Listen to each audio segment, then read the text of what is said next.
to interview women and the occasional token man about how their passion and purpose have collided to create healthy relationships and profitable businesses. I'm Elizabeth Denham here with Rebecca Monet. We are the co-founders of the Coterie for Women and co-publishers of the Franchise Woman magazine. So Rebecca, how is your week so far? It's like a blur.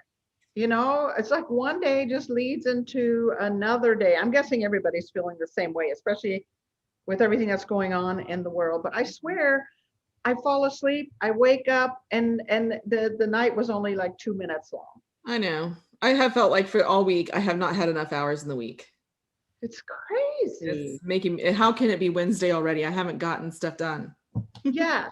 It's Wednesday. It's hump day, happy hour day. Hump day, happy hour day. Everybody needs to show up. If you're a woman at 5 o'clock, go to our Facebook page. You can join. Yeah. Which reminds me, if we're going to get there, we better get on with this. Absolutely. So tell us your rose and thorn.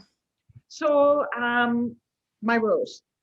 So I'm exhausted, remodeling, building a business, you and I, whatever, right? We're just busy. Right.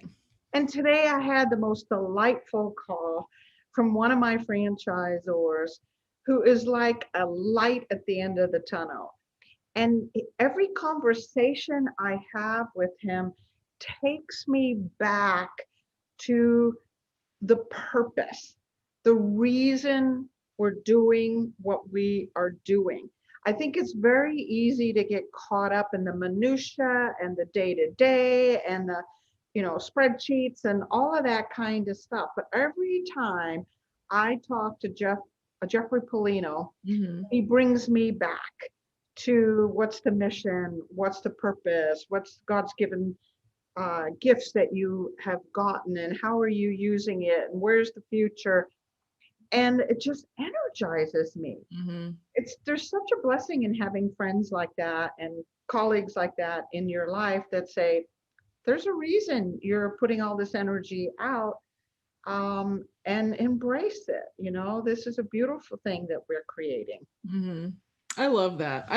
And that is what energizes you. When we had that really amazing open house hump day happy hour at the end, between Christmas and New Year's, that energized me for days. Yeah. Because I felt like everyone had fun. We're building the community that we want.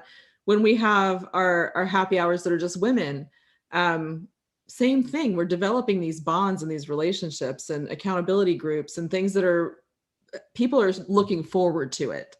Yes. And that makes me happy. So I love your rose. So even though there's so much to do behind the scenes and decisions to make and things to check off of our list, when we see these relationships being forged and people learning and people growing and people expressing themselves, there's great joy in all of that.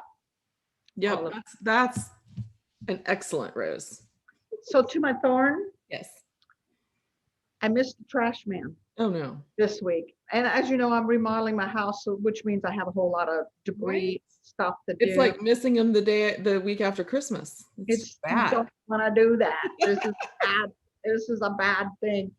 And so it's Monday, right? Which means you put everything out on Sunday. I don't have a husband. Right. I don't even have a house boy, right? That or house somebody that can help me take out the trash.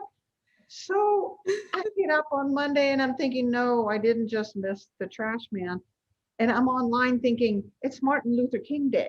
Right. Maybe by a stroke of luck, they're not working on Martin Luther King Day and it'll be the next day. But no, it works. I guess the trash pickups continue on even through that holiday. So that's my thorn. So that's a bummer. Yeah, it's a bummer. It's a bummer. Oh my goodness. What about you, girl?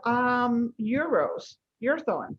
My rose is today's inauguration day. This will air after. And I think my rose just has to be, regardless of, we are a nonpartisan platform. We accept all points of view and encourage them.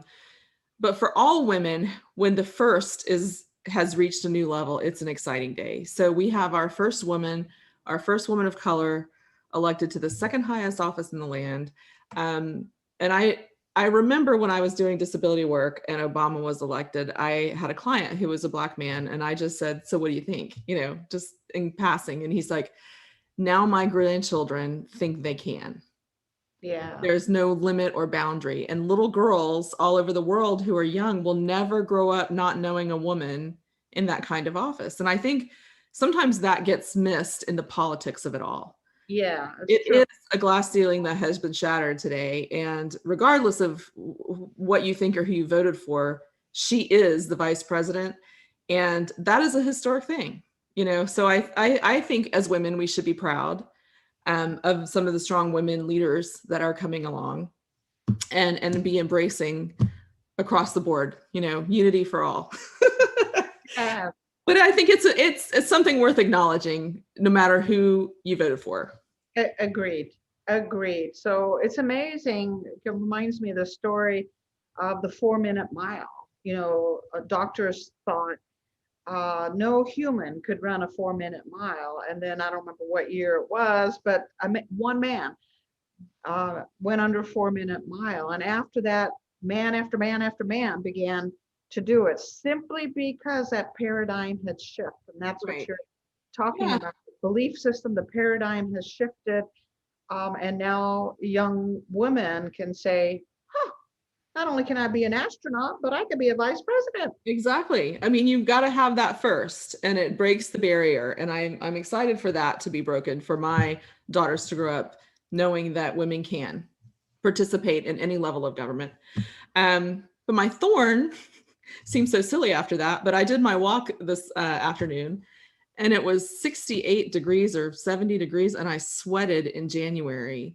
I was just kind of bummed. I'm like, it has been so beautiful and a little crisp and cool. Like in Alabama, we don't get cool weather very often. We sweat 9 to 10 months out of the year at least. Oh, And so when we have these nice little periods in January where it's sunny and it's like 50 to 60 and you can walk, and it's such a thing. And I went out today and it was cool yesterday, and I go out today and I'm like, dadgummit, it's not hot, but it's not cool. And I actually broke a little bit of a sweat and I was disappointed.